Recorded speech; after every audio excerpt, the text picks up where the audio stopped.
नमस्कार दोस्तों, welcome to Rajasthan civil services test series. आज हम आरपीएससी में पूछे हुए अर्थात आरपीएससी के जो पेपर है लेक्चरर के, उनको सॉल्व करेंगे। पहला क्वेश्चन, राजपूताना मध्यवार सभा का चतुर्थ अधिवेशन कहाँ आयोजित किया गया था? अमृतसर, दिल्ली, अजमेर, नागपुर या इनमें से कोई नहीं? इसकी व्याख्या देख लेते हैं, उसके बाद आंसर देखेंगे इसका। वैसे तो इसका आंसर नागपुर है। चलिए अगला इसकी व्याख्या, राजपूताना मध्य भारत सभा का चौथा अधिवेशन साल 1920 में नागपुर महाराष्ट्र में हुआ था। राजपूताना मध्य भारत सभा से जुड़ी कुछ अन्य जानकारी है, जिसमें स्थापना 1918 से 1919 में दिल्ली कांग्रेस अधिवेशन के दौरान हुई थी। इसकी स्थापना जमनालाल बजाज, गणेश शंकर विद्यार्थी, जिनकी पेपर पत्रिकाएं जो अध्यक्ष हैं या छापते हैं, एडिटर जनरल के रूप में विजय सिंह पथिक के प्रयासों से हुई थी। इसका पहला सत्र दिल्ली के चांदनी चौक के मारवाड़ी पुस्तकालय में हुआ था। इसका मुख्यालय अजमेर में था। इसका दूसरा अधिवेशन 29 दिसंबर 1919 को अमृतसर में हुआ था, जो कि जलियांवाला बाग हत्याकांड हुआ था, अमृतसर में ही किया गया था। इसका तीसरा अधिवेशन 1920 में अजमेर में जवाहरलाल बजाज की अध्यक्षता में हुआ था। चलिए अगला क्वेश्चन देखते हैं। ये सब आरपीएस में आए हुए क्वेश्चन है, आरपीएससी का पेपर ही सॉल्व कर रहे हैं। अब जालोर के विरुद्ध अलाउद्दीन के अभियान के संबंध में निम्न कथनों पर विचार कीजिए और एक विकल्प चुनिए। अलाउद्दीन खिलजी ने मलिक कमाल उद्दीन खुर्ग के नेतृत्व में एक शक्तिशाली सेना भेजी थी। दूसरा कथन है, जालोर के दैया सेजवल विक्रम को स्वर्ण का लालच देकर सुल्तान की सेना को गुप्त मार्ग से जालोर दुर्ग में प्रवेश करवाया था। कौन सा सही है? पहला, दूसरा, दोनों सही या दोनों गलत है? चलिए इसका आंसर देखते हैं। अलाउद्दीन ने मलिक कमाल उद्दीन के नेतृत्व में शक्तिशाली सेना भेजी थी, ये सही बात है। जालोर के विरुद्ध सिवाना में इन्होंने सेना भेजी थी और दैया सेजवाल विक्रम को सोने का लालच देकर गुप्त मार्ग का रास्ता बतवाया था, ये भी सही बात है। दोनों कथन सत्य है इसमें से। चलिए इसकी व्याख्या देखते हैं।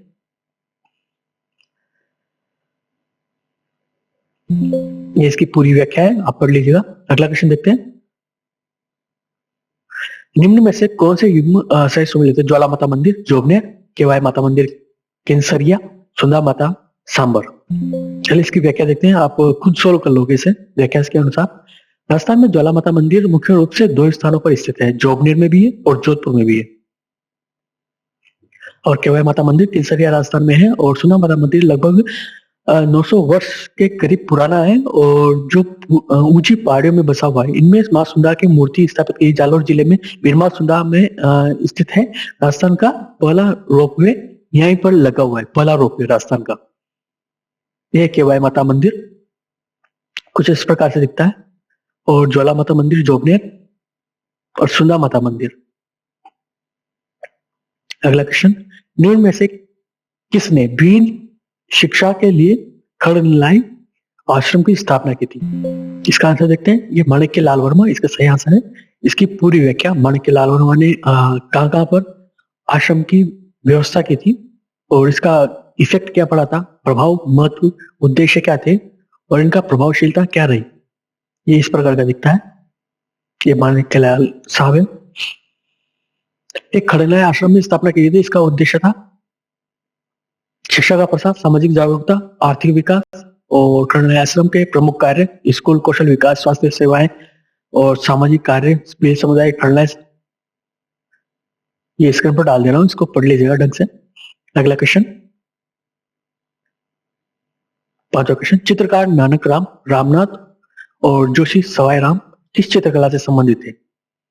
इसकी पूरी व्याख्या कुछ इस प्रकार कि किशनगढ़ शैली से संबंधित है। अगला क्वेश्चन, अर्थुना के मंडलेश्वर मंदिर का निर्माण किस राजवंश द्वारा करवाया गया था?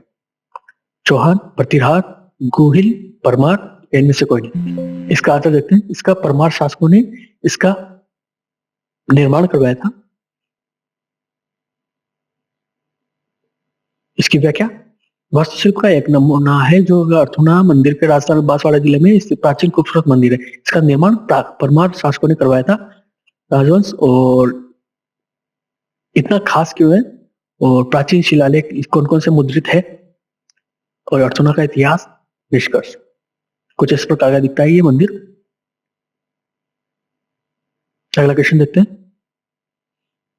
गणगौर पर्व के दौरान गाए जाने वाले गीत में गिंदोली का नाम प्रयुक्त होता है। ये गिंदोली कौन थी?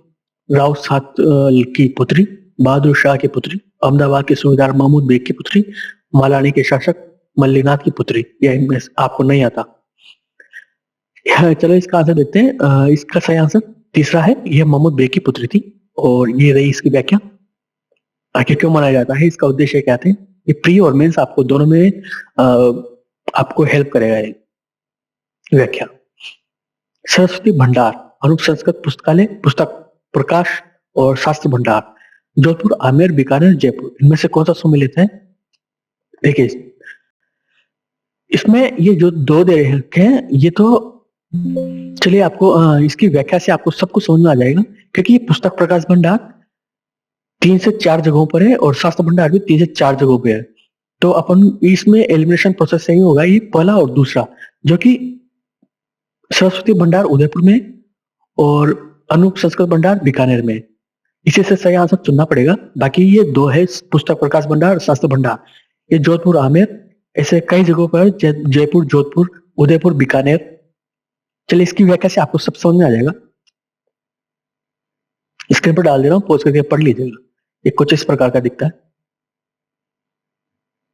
और अनूप संस्कृत भंडार कुछ इस प्रकार का दिखता है। इसकी व्याख्या स्क्रीन पर डाल दे रहा हूं, पॉज करके पढ़िएगा। और ये कुछ इस प्रकार का दिखता है। जो मानसिंह पुस्तकालय है कुछ इस प्रकार का दिखता है। अगला क्वेश्चन, मेरठ से 1857 के विप्लव का प्रभाव राजस्थान में निम्नलिखित में से किसके माध्यम से आया था? मेवाड़, जोधपुर, बंगाल, मेरवाड़ा, या आपको नहीं आता? आंसर देते हैं।